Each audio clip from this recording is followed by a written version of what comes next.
Hi, it's Angie from Canterbury Trails Farm. I wanted to show you just this amazing find that I found when we were out shopping this past weekend. We went through a couple small towns to look at some older houses. While we were there, we discovered this wonderful little antique store. There's only 600 people in the whole town. At the back of the store were two vintage dresses, and I left one behind, but I think I'm going back to get it next weekend. Let me show you this dress. So I found this vintage dress. I believe it's from the 30s. It is a black satin.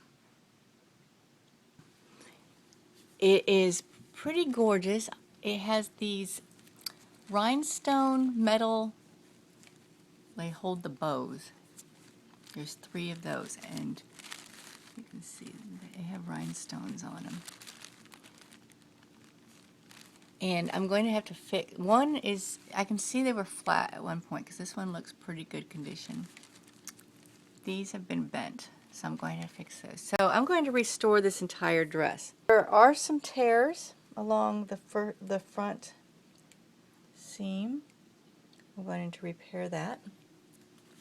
It is this fabulous halter style and this slinky black satin that was popular in the 30s. The back of this gown is the focal point of this dress. The front is relatively plain. You have the 3 bows, flat bows in the front they're simulated bows, made bows by a little rhinestone, but it looks like a buckle.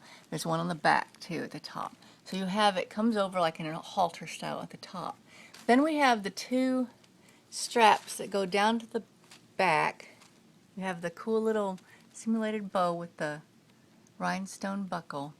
And then we have all this wonderful runching on the side to give it a fullness around the bust. And then we have these absolutely fabulous rhinestone hooks that hook into these little rhinestone eyes. I think this one has been pulled out and the rest of them have been squished tight, like looks like with a pair of pliers or something, to keep, probably so they wouldn't get separated from the dress. The great part of this is if you follow this down, it's really sort of a tight bodice on the waist, and then right before you get to the bum is this fabulous pleat.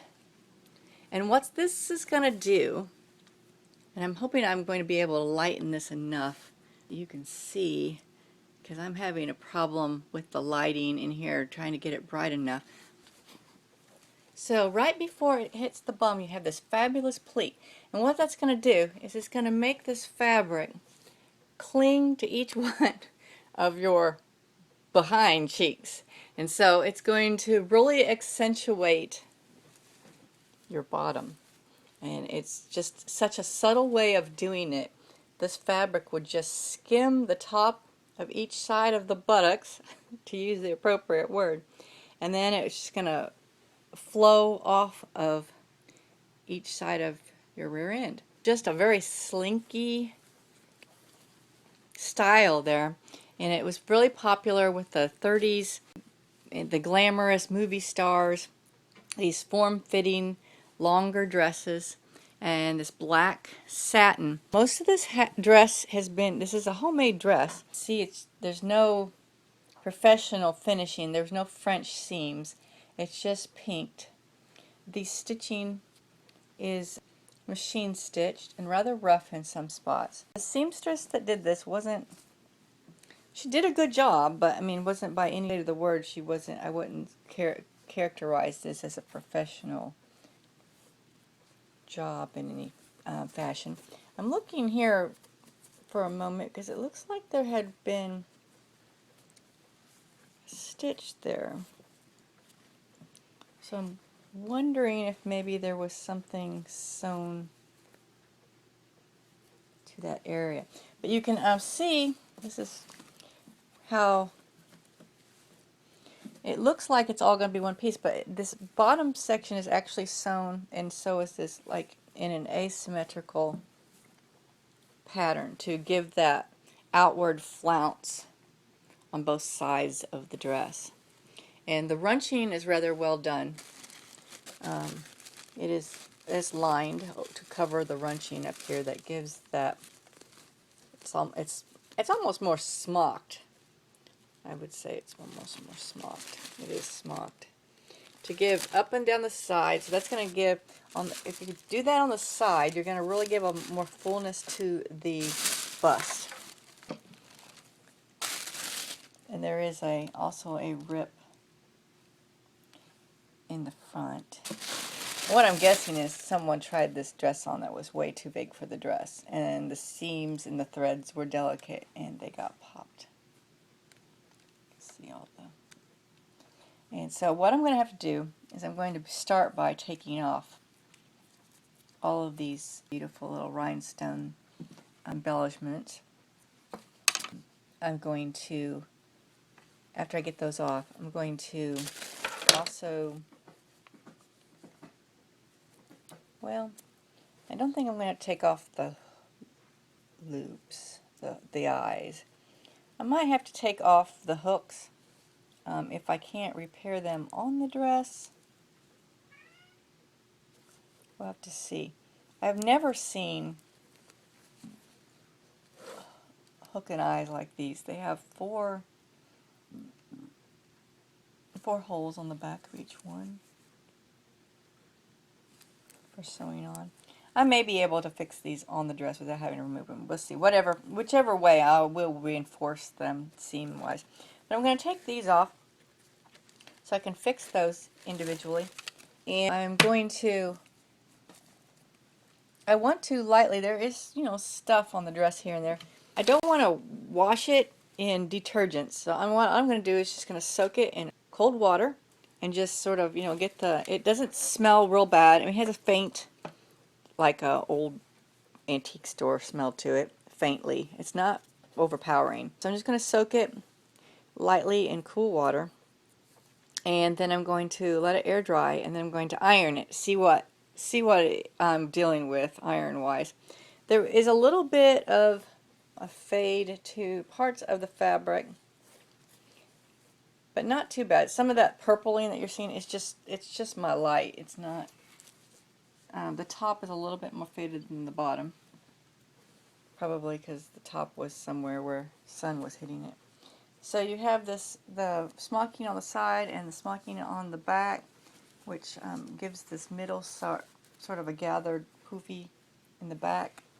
It really would accentuate the side fullness of the breast. It's not real low cut, which it means the attention was to be drawn to the back of the dress. And it is a fabulous back on this dress, and I can't wait to see it when we get it in a little better condition. So that's my next step on this dress will be to remove these, and how I'm going to go in there is I'm just going to go in delicately with a seam ripper and remove the stitches, and then I'll show you, how once I got them off, I'll show you what's going on, and I'm going to put that in the cool water and let it soak, and then we'll come back when this dress is dried and ironed, and we'll see where we need to start doing our repairs. Alright, I got the little buckles and the hooks off from the back of the dress. I got the dress and the little faux bows soaking just in cool water. I didn't want to use soap or anything. I just figured a nice soak would probably be good. Like I said, it didn't have any real offensive odors.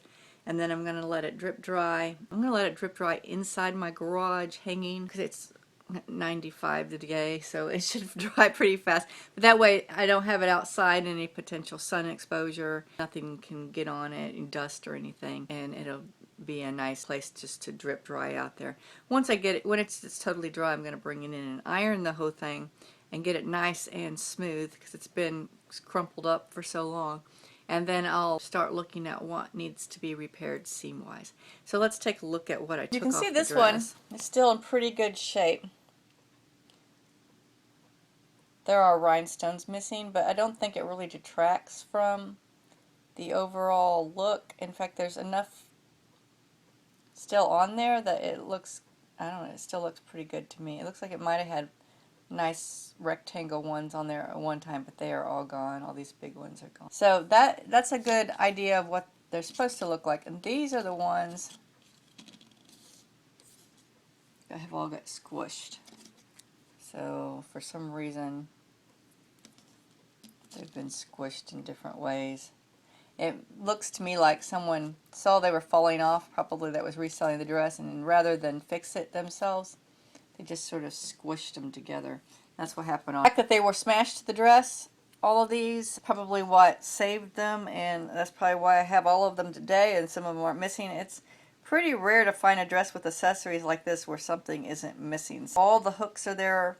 All the eyes are there. I just went ahead and left the eyes on the dress to soak. So they seem to be pretty fun, well attached because they didn't really have the hooks in them all these years wherever they've been hanging in whatever antique store or whoever's closet. So there was no real stress on those threads. I'm going to do some repairs to these. The silver tone seems pretty good, which is, so hopefully I want to be very easy with my repairs. If I do nick some kind of finish, I'll have to use some kind of silver paint, but I'm going to be really delicate, try to fix these without damaging them in any way. So we're going to look at fixing these. When I get that point and when I get the dress dried, I will be back.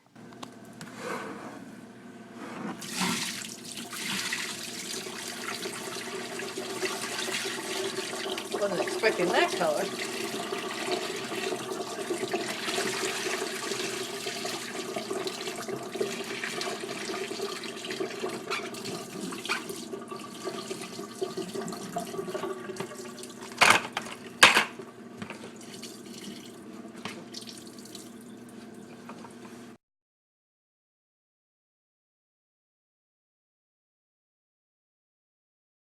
Have a black dye sort of situation. I don't know why it was. What that orange color would be. Okay. Must have been in some sort of water at one time and then dried out. Just want it to run clear here.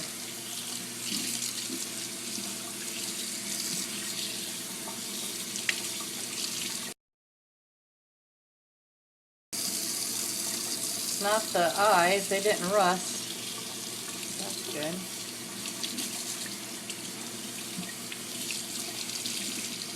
Looks like we got whatever it was, looks like it's all out now.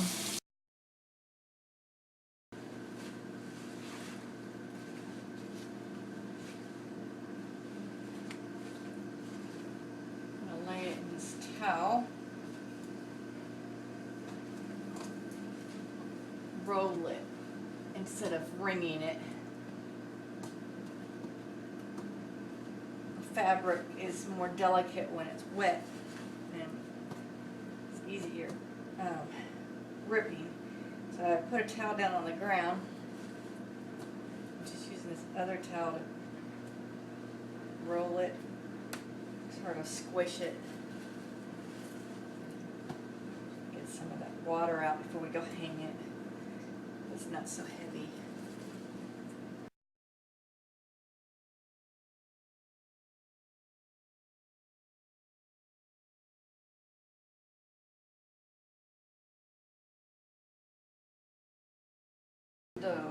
Okay. Got a sufficient amount of water out, I think. Okay, I'm going to go hang that in the garage and let it dry. When it's dry, we will be back to iron the dress.